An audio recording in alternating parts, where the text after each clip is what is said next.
right. Hang on. Need some music.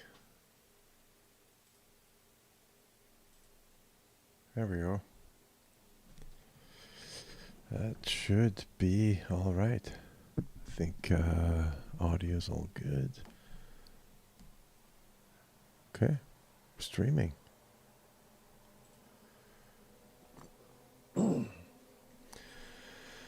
I read this book the last few days, finished it last night, and I wanted to talk about it. This came out in 1988, just a few years after this book, which came out in 1985 and 86. And the reason I bring up The Dark Knight Returns is because this, to me, seems exactly like a response to The Dark Knight Returns. We'll look at that. But first, the idea of Batman, the cult. The synopsis in the back here says, people are disappearing all over Gotham City. The homeless are downtrodden, have fled underground, enthralled by the teachings of Deacon John Blackfire, a charismatic preacher who claims to be older than Gotham itself. Deacon Blackfire's message sounds sincere. He wants to help rid the city of crime and corruption, but those who follow him must be willing to act as violently as those that they are trying to purge. As Blackfire's influence and army grow, so do Batman's suspicions. Is Blackfire truly as old as he says, or is he a charlatan preying on the weak-willed? And has he succeeded where villains such as the Joker have failed by finally breaking Batman's spirit? So that's why it's called the cult. It's a religious figure who manages to capture Batman, break his spirit, and successfully brainwash him with drugs and torture and deprivation of food and sleep. But we learn throughout the book that he's not really a religious figure. He's just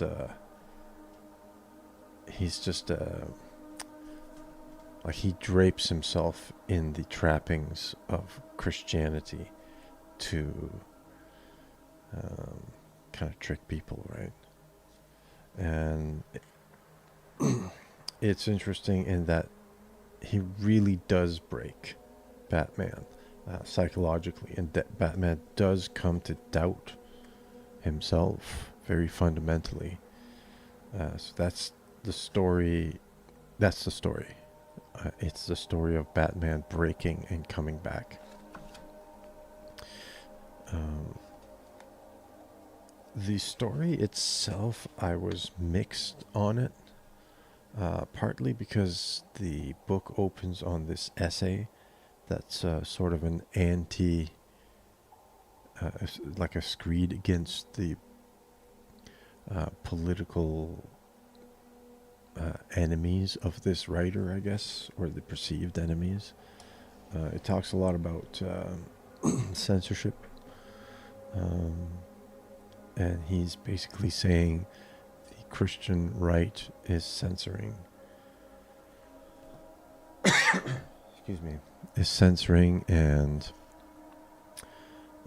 that's bad, and he's like quite angry about it. But I mean, obviously, the pendulum has swung, so it set me off. Set me a little bit. Like it just put me in a weird mood, because I'm not really interested in a book that's a political screed. And there's some of that. I mean, the guy's obviously anti-religion. He tries to make a point that religion's all a scam and a racket. but as the story progresses, it becomes more fantastical, and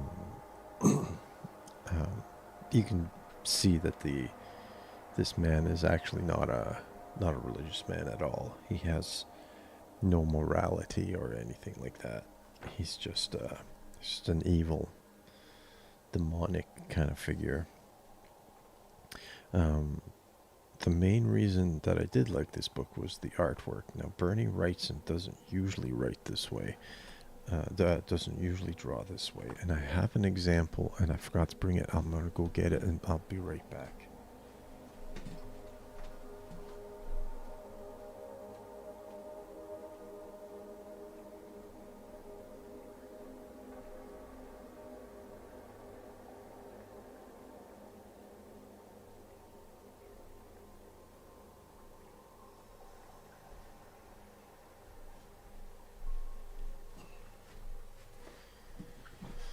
Here's Bernie Wrightson's take on Frankenstein. This is the Frankenstein novel with a lot of Bernie Wrightson's artwork in it. And as you can see, it's quite inspired by artists like Gustave Doré. This very fine pen and ink line work. Right. This is like top Wrightson. Now, obviously, Wrightson has an amazing career, and he's drawn in all sorts of styles. But what's interesting to me is that this style here is done directly in response to Frank Miller's The Dark Knight, and I'll show you. Let's find it. Look at this. This is obviously a commentary, right? This is we got Wrightson doing the exact same technique from one book to the next, right? And it's the scripting is done in a similar manner, using these television screens to do exposition, right? But also just in the style of brushwork in the inking. We just have very similar stylistically, and the way he does the figures of quite loose hand. And if you look at the coloring too, the coloring, it does hearken back to, the Dark Knight, whereas the Dark Knight Returns is a little bit more earth tone, like kind of more these grays, browns. The Cult dares to go in more kind of neon territory. And these backgrounds here, like, there's more texture to these colors. These seem to be have been done more with like Photoshop. These backgrounds are done separately and popped in digitally after, which inspired me to experiment with. I'm going to be doing a lot of these sheets. I started this yellow sheet because I thought this piece, which I forget who drew this piece. I guess it's Jim Aparo, but I thought one way to do an interesting cityscape, practicing on this cityscape here, right? I thought one way to do a good cityscape would be, instead of putting the watercolor on there and just constantly layering materials on a sheet of paper, is I would do my own coloring, and I think that's superior to just a flat color because it has this texture, right? It has some gradations, and then I can play with these sorts of all sorts of different kinds of color textures. Which, when I opened up this book, I saw, oh, there's a lot more potential than I initially assumed. I can do like as many sheets as I need of those colors, but add textures to them, you know, splatter effects and stuff, and I can do custom. If I need one for a specific panel or page, I can do it, keep it on a hard drive for later usage, and kind of develop my own palette of colors and textures. So I'm very excited about that. Yeah, so that's a tangent on the artwork. But yeah, that's the main comments that I had on it. It's the artwork. I'm very impressed with that it's honors this amazing work here. What was interesting to me though is that I think this is a little bit the writer saw it as a response to this one, because I think some people would read The Dark Knight Returns as kind of a pro-conservative thing, which this is not immediately apparent in the story, but obviously the essay is like kind of anti-conservative. But I find it regrettable when writers kind of let themselves get sucked into political commentary in their fiction work, because to me politics is quite superficial.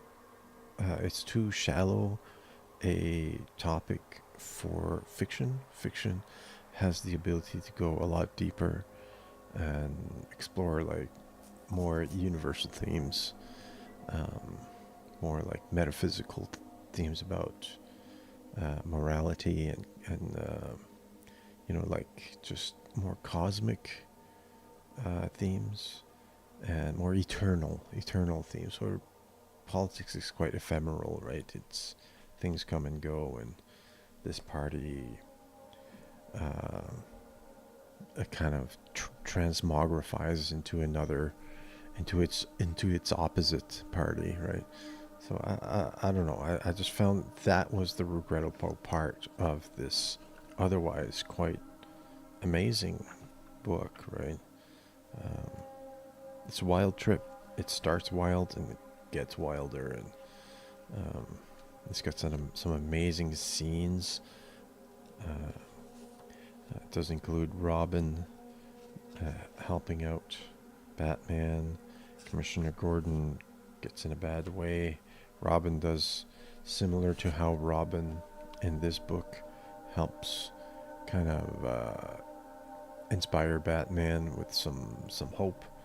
Robin does help here Batman get out of his stupor, his psychological trauma and stupor.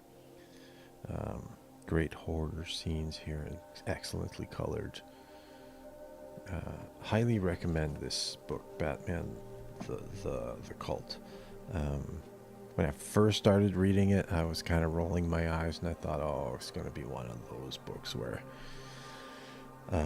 the writer works out his frustrations about society on the page, which is I always find quite boring. But you know, it does that a little bit, but doesn't, you know, go off the deep end.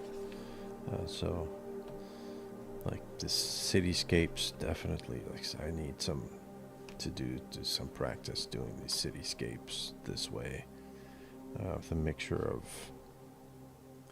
of ink and gouache.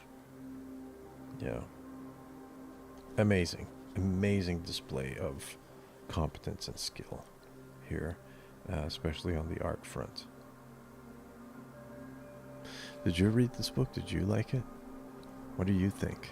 Do you think politics is something that's worth putting in your fiction, fantastical stories?